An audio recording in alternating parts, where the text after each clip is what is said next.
The Portrait of a Lady, Class 11, Line by Line Hindi Explanation, Part 1. Hello learners, स्वागत है आप सबका मेरे चैनल एडिफिकेशन इंग्लिश क्लासेस में। चैनल का नेम मैंने अभी थोड़ा बदला है, एडिफिकेशन से एडिफिकेशन इंग्लिश क्लासेस किया। कंफ्यूज होने की ज़रूरत नहीं है, एडिफिकेशन ही है हमारा नाम।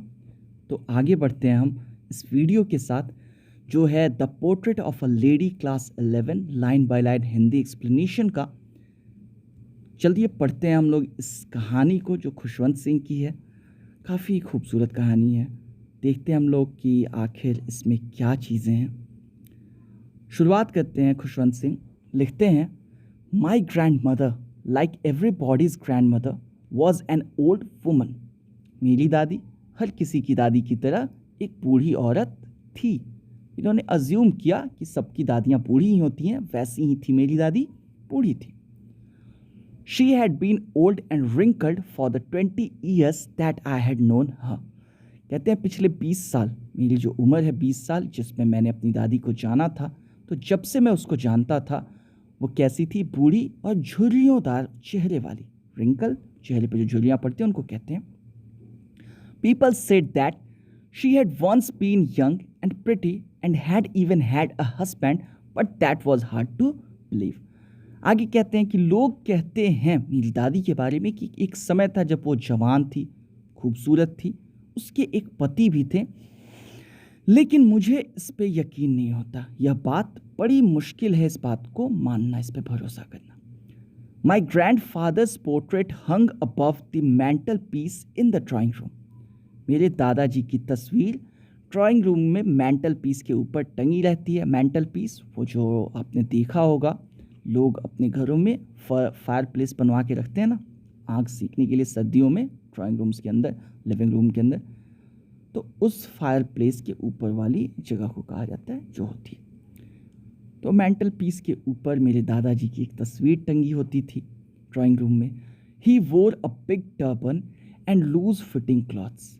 वो एक तस्वीर में उन्होंने क्या पहना हुआ था, एक बड़ी सी पगड़ी और ढीले ढाले कपड़े। His long white beard covered the best part of his chest and he looked at least 100 years old. कहते हैं कि उनकी लंबी सफ़ेद दाढ़ी उनकी छाती का ज़्यादातर हिस्सा ढके होती थी और वो उस तस्वीर में कम से कम 100 साल के दिखते थे। He did not look the sort of person who would have a wife or children. वो ऐसे इंसान दिखने से लगते नहीं थे कि उनकी पत्नी या बच्चे रहे होंगे। He looked as if he could only have lots and lots of grandchildren.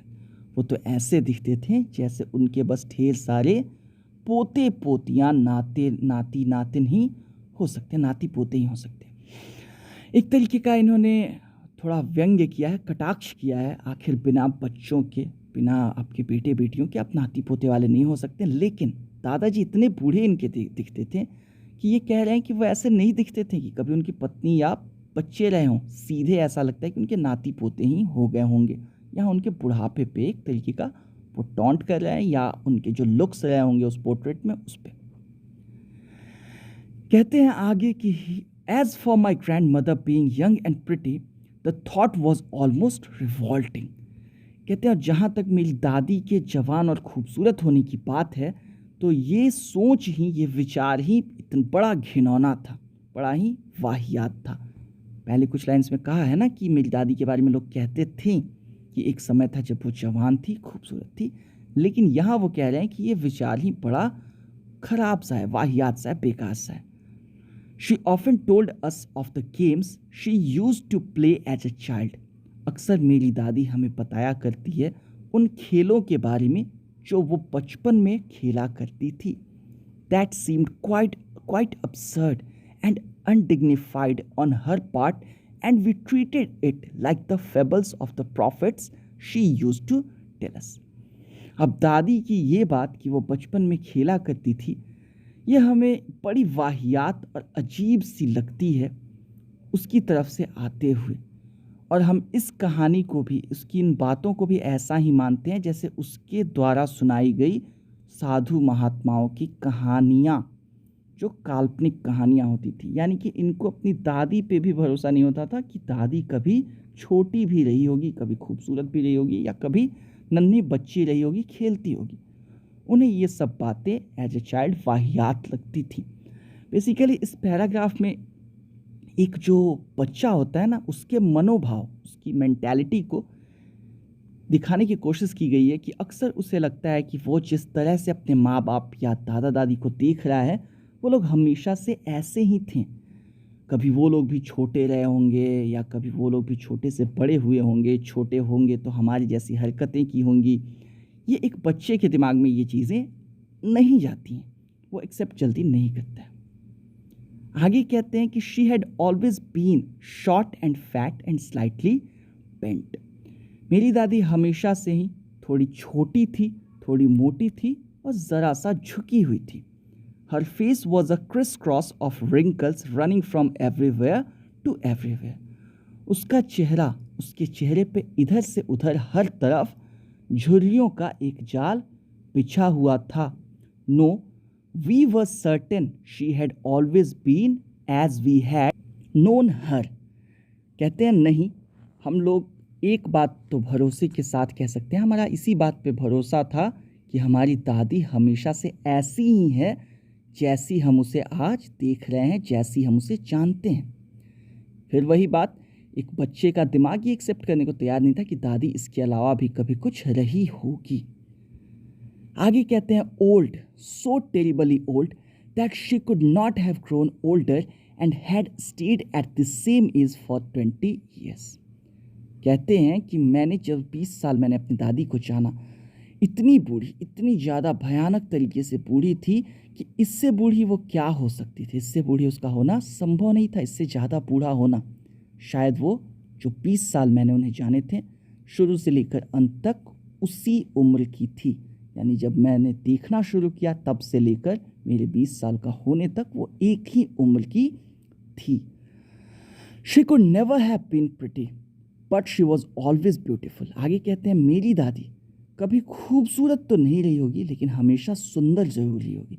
अब यहाँ दोनों ही सुंदर के लिए यूज़ होते हैं, प्रिटी और ब्यूटीफुल, लेकिन प्रिटी अक्सर आउटर जो एक्सटर्नल ब्यूटी है उसके लिए यूज़ होता है। अब ब्यूटी अंदर से आती है, तो भले ही इनकी दादी बाहर से सुंदर नहीं थी, लेकिन एक पोते के लिए वो अंदर से काफ़ी सुंदर थी। She hobbled about the house in spotless white with one hand resting on her vest to balance her stoop and the other tailing the beads of her rosary. कहती है मेरी दादी लंगड़ा कर पूरे घर में इधर से उधर चलती रहती थी अपने झक सफ़ेद कपड़ों में। स्पॉटलेस उनको हिंदी में झक ही कहा जाता है, वैसे कॉमनली झक सफ़ेद, बेदाग का कहना ज़्यादा सही होगा। अपने बेदाग सफ़ेद कपड़ों में वो इधर से उधर लंगड़ा कर चलती रहती थी। एक हाथ वो अपनी कमर पे रखती थी ताकि उसके शरीर का जो झुकाव था, इन्होंने पहले कहा था ना कि इनकी दादी थोड़ा झुकी हुई थी, मतलब थोड़ा शायद कुबड़ निकला हुआ होगा हल्का फुल्का, तो उसको संभालने के लिए एक हाथ वो अपनी कमर पे रखती थी, दूसरे हाथ से अपनी माला के मन के फेरते रहती थी। यहाँ पे जो टेल वर्ड है ना, वो माला फेरने के संबंध में। रोजरी माला को कहा जाता है, वो जो रुद्राक्ष की या तुलसी की माला होती है ना, जिसका लोग मंत्र जाप में यूज़ करते हैं। और बीड, BEAD, उसके एक मनके को कहा जाता है, उसमें जो दाने होते हैं उसको। तो एक हाथ से वो उसके मनके फेरती रहती थी। Her silver locks were scattered untidily over her pale puckered face and her lips constantly moved in inaudible prayer. कहते हैं कि उनके जो बाल थे, सफ़ेद से चांदी जैसे बाल, वो बिखरे रहते थे उनके धुंधले मुरझाए हुए चेहरे पे। सिकुड़ा हुआ पकड़ का सेंस होता है, और उस पे बिखरे होते थे ये बाल, और उनके होंठ लगातार एक ऐसी प्रार्थना करते रहते थे जो हमें सुनाई नहीं देती थी। इनऑडिबल का मतलब होता है जो सुनाई ना दे। वर्ड मीनिंग अब काफ़ी ज़रूरी हो गया है, बोर्ड एग्ज़ाम्स में भी आ रहा है, 9th 11th की एग्ज़ाम्स में भी आएगा, उससे साइनोनिम एंटोनिम्स। मैं कोशिश करूंगा इस चैप्टर की वर्ड मीनिंग का वीडियो बना के आपके सामने डाल दूं, फ़ोटोज़ के साथ, एनिमेशंस के साथ, जहाँ उनकी ज़रूरत हो, तो एक बार आप चेक कर लेंगे। फिलहाल हम लोग आगे बढ़ते हैं। Yes, she was beautiful. हाँ, वो सुंदर थी। She was like the winter landscape in the mountains, an expanse of pure white serenity breathing peace and contentment. कहते हैं हाँ वो सुंदर थी। वो सर्दियों में पहाड़ों का जो दृश्य होता है कुछ वैसी थी। सर्दियों में जो पहाड़ों का दृश्य होता है कुछ वैसी थी। दूर दूर तक फैली हुई सफ़ेद, बिल्कुल सफ़ेद और शुद्ध शांति जो पहाड़ों में पसरी होती है, जिससे निकलकर सिर्फ सुकून और संतुष्टि हमारी तरफ आती है। आगे कहते हैं my grandmother and I were good friends. मेरी दादी और मैं अच्छे दोस्त थे। My parents left me with her when they went to live in the city and we were constantly together. मेरे माता पिता जब शहर रहने गए तो उन्होंने मुझे दादी के साथ छोड़ दिया और हम हमेशा साथ रहते थे। She used to wake me up in the morning and get me ready for school. वो मुझे सुबह जगाया करती थी और स्कूल के लिए तैयार करती थी। She said her morning prayer in a monotonous sing song while she bathed and dressed me in the hope that I would listen and get to know it by heart. I listened because I loved her voice but never bothered to learn it. कहते हैं कि जब वो सुबह उठती थी तो एक धुन में, मोनोटोनस का मतलब नीरस भी होता है और एक सुर में भी होता है जिसमें उतार चढ़ाव ना हो, तो एक धुन में वो अपनी सुबह की प्रार्थना गाती रहती थी, नहाते नहाते, मुझे नहलाते हुए और मुझे कपड़े पहनाते हुए वो अपनी प्रार्थना गाती रहती थी, इस उम्मीद में कि मैं उसे सुनूंगा और याद कर लूँगा। मैं सुनता तो था क्योंकि मुझे उसकी आवाज़, मेरी दादी की आवाज़ से मुझे बड़ा प्यार था, लेकिन मैंने कभी सीखने की जहमत, याद करने की जहमत नहीं उठाई।